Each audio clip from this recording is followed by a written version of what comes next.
Well, thanks and welcome to join me on the news. I'm Kejang Henry at Timbe. We begin with the top stories.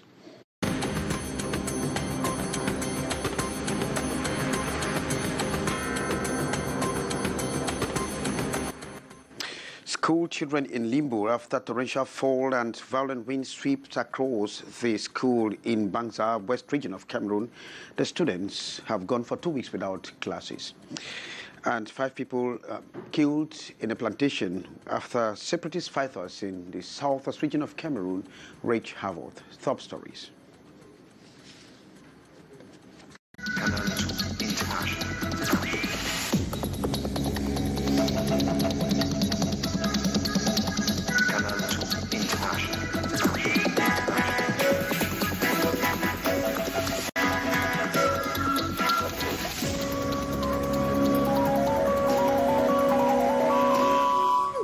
Welcome to join me. I'm Kejang Henry at Timbe. You can hook up with us on our social media handle. And pupils of government primary school in Bangsa, that is in Galim subdivision of the west region of Cameroon, precisely in the Bambutus, have gone for 2 weeks without classes after torrential fall and violent winds swept completely the temporary structure that they were studying in. And Parents Teachers Association are asking for assistance. Morindi. Shocking, frustrated and completely devastated. This is the state of mind of pupils, parents and teachers of government primary school Banza in Galim subdivision, Bambutus division in the west region of Cameroon, which today is a shadow of itself. The school created years ago was destroyed by torrential rainfall which hit the village on the night of January 30 to the 31st, 2023. The heavy rains destroyed everything on its path, from the roof to the building to benches, leaving the kids stranded with no means to continue with their education. We had begged government to construct also school, but government's response was slow. So we had to go ahead and erect some structures. Unfortunately, heavy rains came and pulled it down. The school has been existing for more than 5 years now. The temporary structure put in place by the Parents Teacher Association is far from being a real school. Incomplete thatched structures with some already worn out. The pupils most often sit in the open under the scorching sun just to take their lessons. Another major problem is lack of hospitals, roads and water, and again, a befitting school. If we had all this, we would not have had any problems. We are forced to boil our water before we drink. Drinking water no day. We have a serious problem with water. We drink contaminated water where there's all sorts of disease, but we have to boil before we drink. Faced with such difficult learning environments, the school supervisors, who are the main teachers and the director of the school, have drawn in the towel. Parents have expressed concerns about the future of their kids. The school attracts children from other local villages who unfortunately have been out of school for close to weeks now. Besides the failing education, the people of Galim, Bambalang, Baminji and many other villages around depend on agriculture and fishing for a livelihood. And we move over to the southwest region where there is Huru. Separatist fighters have wreaked havoc, killing 5 banana plantation workers and injured more than 40. And this comes on the eve of the Youth Day celebration, that is 11 February celebration. This untamed killing comes at a time there was just relative calm that has returned in that part of the country around Mondani. Details with Ambo Gladys Diba. The Cameroon Development Corporation, the second largest employer after the state, runs banana, oil palm and rubber plantations.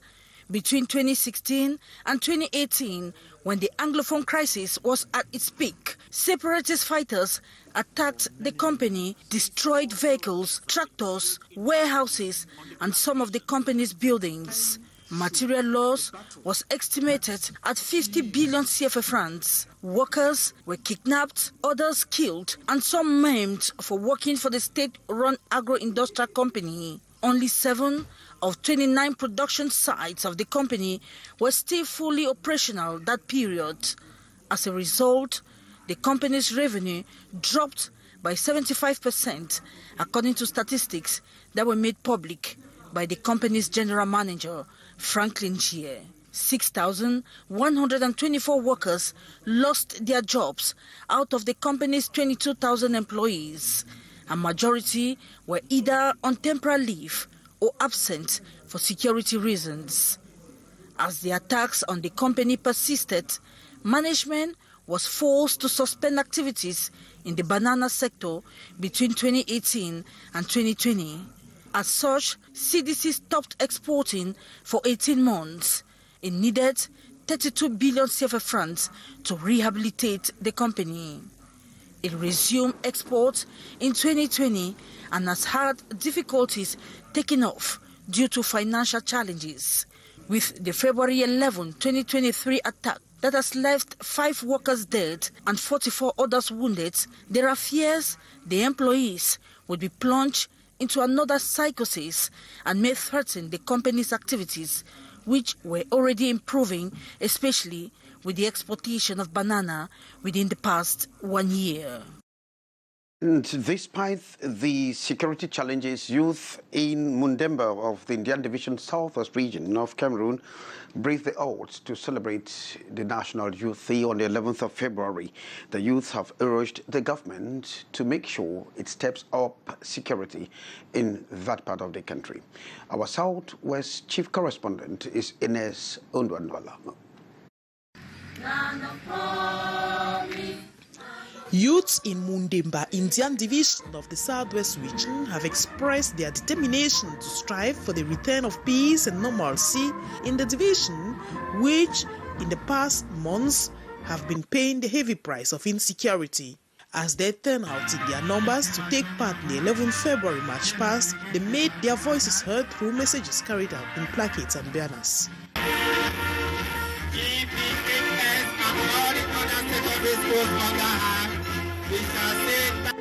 They all came from nook and cranny of Mundemba, school goers, youths, members of association, sympathizers of political parties, to join civil servants and population of all walks of life to give the 11th February the grandeur it deserves. This under the watchful eyes of Gilbert Gibai Baldina, Senior Divisional Officer of Indian Division.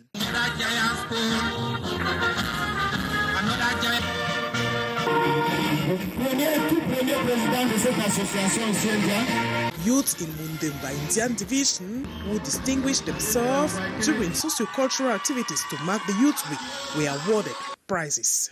And we have first position PNS Mundemba, second position we have GBPNS Mundemba. The 2023 Youth Day was celebrated in the headquarters of Indian Division with Pom Fair and the colorful march past graced this year's 11th February. Oh, interesting indeed to see peace return to that part of the country. And the radio continues to play a significant role in the world today, with the ability to reach too many areas, especially deprived, marginalized communities. But to what extent the radio can help in peace building? This is just what Morindi found out this day as the world celebrates World Radio Day. Personne ne peut vous expliquer comment les supporters ont pu braver la grille de sécurité pour se retrouver sur l'aire de jeu et pour chasser les hommes en noir. The ambience is convivial. With their studio microphones, these radio journalists and animators play a significant role in building lives, serving as a source of information and entertainment while helping connect people around the world. It's difficult to do without a radio, they maintain, but acknowledged it can't be influenced nor threatened by the social media where all sorts of junk is posted. The youths today, they are a bit lost because the way they gave us the social media, they didn't give us the instructions to use social media. And the job we are doing today is like taking that social media and giving it back to them, because us, normally, we are doing radio on social media. So we are trying to impact the greatest number of youths and tell them that they are the ones who change their lives. In a context where so many countries and communities are gripped with conflicts and war, where racism, hate speech, discrimination, corruption has eaten deep in every fabric of the society, many continue to question the role of the radio in peace building. What certainly justifies this year's theme, which is Radio and Peace. It can play a very, very major role in the fight against so many ills in our societies today, corruption, the socio-political problems we have. The radio is already doing quite much. Today we have people who are calling because they're a bit lost and they try to understand what they can do to better their lives. And as we are doing the work, we think that the radio has a role and we have taken our responsibility. Despite the advancements in technology, experts maintain the radio remains a fast, accessible and cost-effective way to reach large audience, making it an ideal tool for sharing information, promoting awareness and connecting communities. Cameroon's President Paul Biya is celebrating his 90th birthday today, born on the 13th of February 1933 in Vomeka. The Paul Biya is said to have risen from grass to grace. Now let's visit the man, Paul Biya, in this report. Cameroon's President Paul Biya has clocked 90 years on earth.